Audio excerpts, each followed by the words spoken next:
Anti encroachment drive को लेकर जम्मू कश्मीर में एक नया अपडेट निकलकर सामने आ रहा है। अभी आप देख रहे हैं कि एडमिनिस्ट्रेशन ने एंटी एनक्रोचमेंट ड्राइव को होल्ड पर रखा हुआ है, पर इसे होल्ड पर रखने का या रोकने का कारण क्या है? रेवेन्यू एडमिनिस्ट्रेटिव डिपार्टमेंट जो है वो कहता है कि ये जो लैंड ग्रैबर्स है, ये सब लोग जो है ज्यादा पूंजीपति हैं। यानी जम्मू कश्मीर के जो लैंड ग्रैबर्स हैं, जिन्होंने सरकारी जमीन पर कब्जा किया है, जिन्होंने काचराही जमीन पर कब्जा किया है, वो सब लोग इन्फ्लुएंशियल पर्सन हैं। यानी वो सब लोग ऐसे इंसान हैं जिनकी पहुंच ऊपर तक है। अब ये ऊपर है क्या, वो किसी को नहीं पता। यानी अब इस डिपार्टमेंट का कहना है हमने इस ड्राइव को तभी रोक दिया गया है क्योंकि पहुंच जो है पूंजीपतियों की वो ऊपर तक है, और वो ऊपर से लगातार ये दबाव बनाने की कोशिश कर रहे हैं कि हम लोगों की जो जमीनें हैं, जो घर हैं, जो स्टेट लैंड पर हमारी इलीगल प्रॉपर्टीज है, वो ना जाए।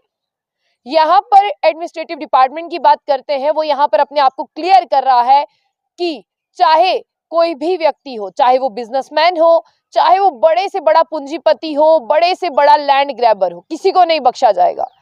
और अब उन्होंने ये रीजन बताया है कि जम्मू कश्मीर यूटी में उन्होंने होल्ड पर क्यों रखी है एंटी एनक्रोचमेंट ड्राइव। डिपकॉम कश्मीर का आपने जवाब सुना है कि बुलडोजर चलेगा और रुकेगा नहीं। जिस तरह से आपको पहले ही बता दिया गया था कि बुलडोजर चलेगा, यानी बाबा बुलडोजर जो है, बुलडोजर बाबा चलने वाला है और वो रुकेगा नहीं। डिपकॉम कश्मीर के बाद में अब आप सब लोगों को ये क्लियर हो चुका है। लेकिन अब सरकार का क्या कहना है वो आप सुने। सरकार का कहना है कि हमने कितनी जमीन जो है वो खाली करवा ली है। पहले मैं आपको वो डाटा दे दूं। 3.8 लाख कनाल जो है जमीन उन्होंने खाली करवा ली है, यानी स्टेट लैंड खाली करवा ली है। 2.74 लाख जमीन जो है अभी बाकी है।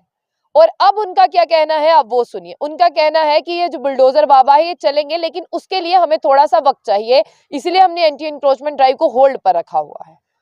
और जो आप बार बार पूछ रहे हैं सरकार से कि क्या छोटे लोगों के लिए कोई रेगुलाइजेशन का समाधान है, बिल्कुल अभी तक कोई जवाब लिखित में नहीं आया है कि उनके लिए क्या समाधान है। बस सोर्सेज बताते हैं कि उनके लिए कोई आंसर निकल कर आएगा, कोई जवाब आएगा, पर अभी तक ऑफिशियली तौर पर कुछ भी नहीं आया है।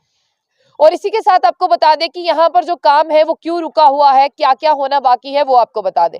यहाँ पर साफ तौर पर कहा जा रहा है कि जियो रेफरेंसिंग होनी चाहिए, इसके साथ साथ एक पोर्टल बनना चाहिए। यानी सरकार ने अभी तक वो पोर्टल तैयार किया ही नहीं है जिस पर वो रोज जितनी भी लैंड खाली करवाए और लोगों को बताए कि हमने इतनी जमीन जो है वो खाली करवाई है। अब सरकार का ये भी कहना है कि जो अभी तक हम जमीन खाली कर चुके हैं उसे हमने पब्लिक डोमेन में डालना है और लोगों को बताना है कि हमने इतनी जमीन खाली करवाई है। उसके लिए सरकार एक पोर्टल बना रही है। इंफॉर्मेशन डिपार्टमेंट की तरफ से एक पोर्टल बनाया जाएगा जिसमें पब्लिक डोमेन में डाला जाएगा कि हमने इतनी जमीन खाली करवाई है। अब खाली हुई जमीन का क्या करेंगे, ये एक बड़ा सवाल है। यानी ये जो जमीनें खाली हुई है इनका क्या होना है, जिस पर बोला गया है कि हॉस्पिटल्स बनेंगे, प्लेग्राउंड्स बनेंगे, कुछ कॉम्प्लेक्सेस बनेंगे, और बसेस के लिए जिस तरह से बस स्टैंड बनने वाले हैं, प्लेग्राउंड्स बनने वाले हैं। लेकिन अब सरकार कह रही है कि ऐसा हम नहीं करेंगे। ऐसा कौन लोग करेंगे जिनके एरिया में जो जमीन खाली होती है, लोगों को लगता है कि ये जमीन खाली हो चुकी है और ये जमीन अगर हमें मिल जाए तो क्या ही बात है, हम अपने आप को जो है थोड़ा सा फर्निश कर लें। अब सरकार कह रही है कि जब हम वो पोर्टल तैयार करेंगे, डिजिटल पोर्टल होगा जिस पर रोज रोज डीसी जो है वो लिखेंगे, डालेंगे कि हमने 5 बजे तक इतनी जमीन खाली करवाई है।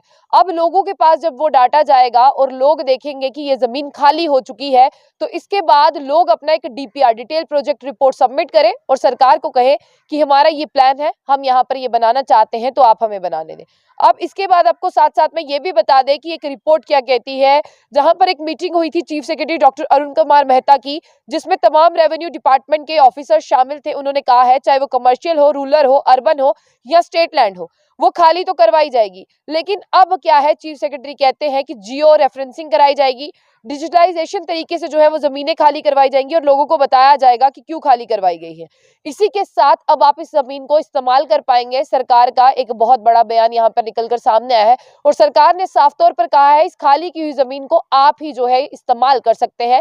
लेकिन जितने भी बड़े बड़े बिजनेसमैन हैं उनसे ये जमीन खाली जरूर करवाई जाएगी, किसी भी एरिया में हो। और जनरल एडमिनिस्ट्रेशन डिपार्टमेंट जो है इस जमीन की अलॉटमेंट खुद करेगा जब आपके पास डीपीआर होगा कि आपको जमीन इस काम में लानी है। और साथ ही साथ आपको ये भी बता दें कि जो डीपीआर रिपोर्ट है वो भी आपको सबमिट करनी पड़ेगी और ये डीपीआर जो है आपको सरकार को देना पड़ेगा और इंफॉर्मेशन टेक्नोलॉजी पोर्टल बना रही है। 3.8 लाख कनाल जो है वो रिट्रीव करा ली गई है, तो अभी 2.74 जो है वो बचती है।